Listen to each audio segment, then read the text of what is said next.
my name is Larry. I'm a person in long-term recovery. And what that means to me is that I haven't had a mind or mood altering substance since May 12th, 2017. I'm here today to share my story and hopefully pass on some hope and possibly inspire others. Originally, I'm from New Jersey. Um, I grew up in a good family. Um, Around 15, 16 years old, I uh, I started using substances here and there on the weekends with friends, maybe at parties.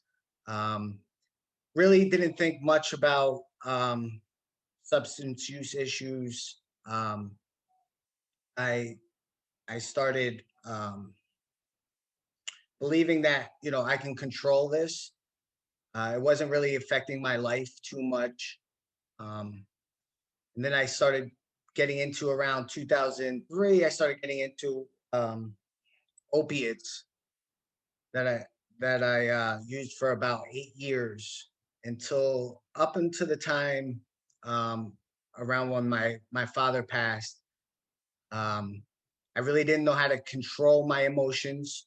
I didn't know what was going on, how I felt. So the only thing I really knew was uh, to use substances. So after my father passed, about 3 or 4 months later, I started using heroin intravenously, um, which really started to become unmanageable.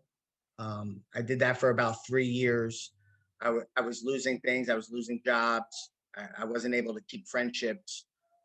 I felt like the best thing for me was to move or get out of the situation I was in. I really thought that that would fix everything. So at that point, my mom was living in Northeast Pennsylvania in Susquehanna County. Um, I moved up with her. She was getting sick also, so I thought maybe I can move my location, be with her, and just stop. And when I moved here, I really didn't know anything about a recovery community. I I didn't know, there's different pathways to recovery. I didn't really know much about it. So I was up here for a couple months. Um, I started to realize that it was becoming the change didn't help. I needed more. So I went into a detox facility for about 3 days. Um, when I got out, I really felt like I figured it out. I knew what I was doing. I started going to some 12-step groups. But it wasn't really enough for me at that time. I didn't really have enough knowledge. So um, I continued to drink, but I wasn't using opiates at the time. And then around a year into that, thinking I can just control my alcohol use, I started using opiates again. I started using heroin. So I did try a different couple treatments. Um, I also went on around 2016. I went on the MAT program.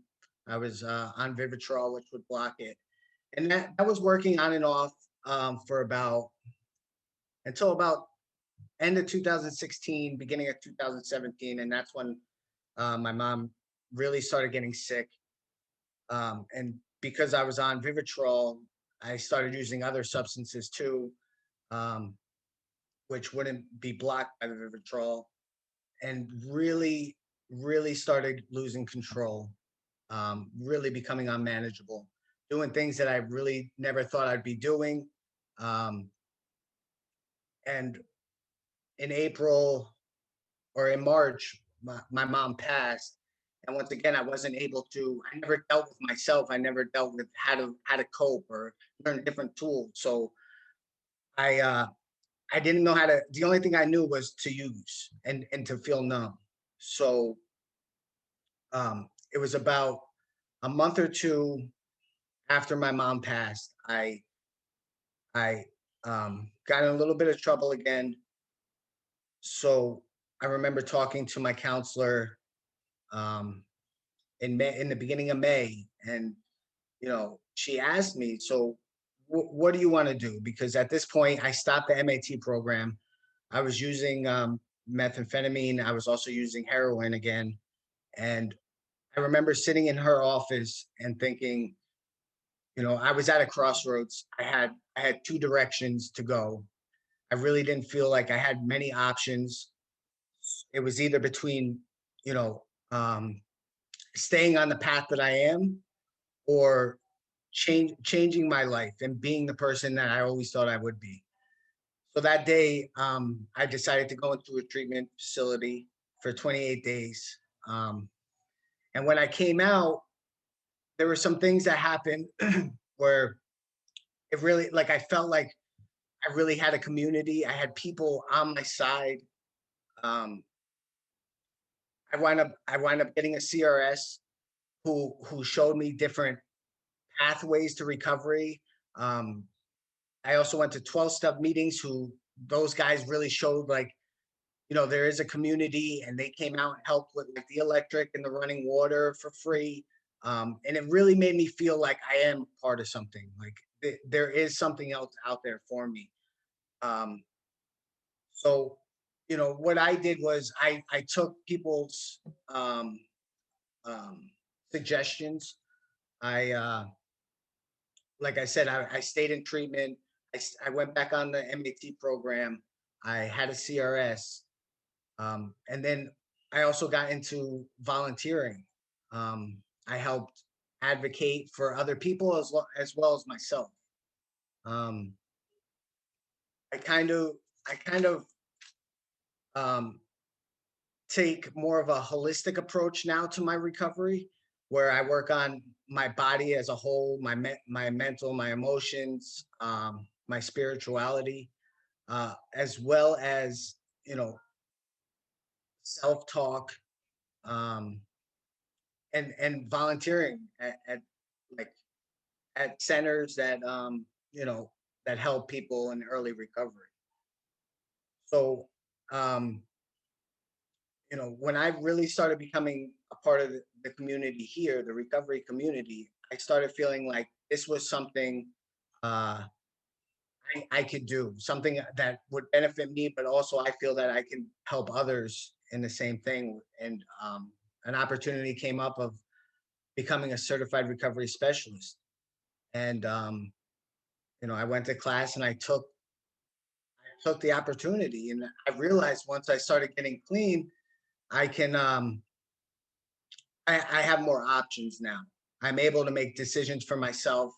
I'm able to understand that there's different paths in life, but if you just stay and work hard, you can become what you want to do. And for me, that was important. Um, yeah, I'm just happy that I had the opportunity to um, be able to share my story, that I can hopefully inspire others at the same time. And I just want people to know that if they need help, to reach out. And there are people there. There's different tools and resources that are out there that can help you through this struggle. Once again, my name is Larry. I want to thank everyone for listening. If anybody's in need of if anybody's struggling or in need of any help, please check the Susquehanna County Recovery Alliance, their Facebook or their website, um, to find more resources. Thank you.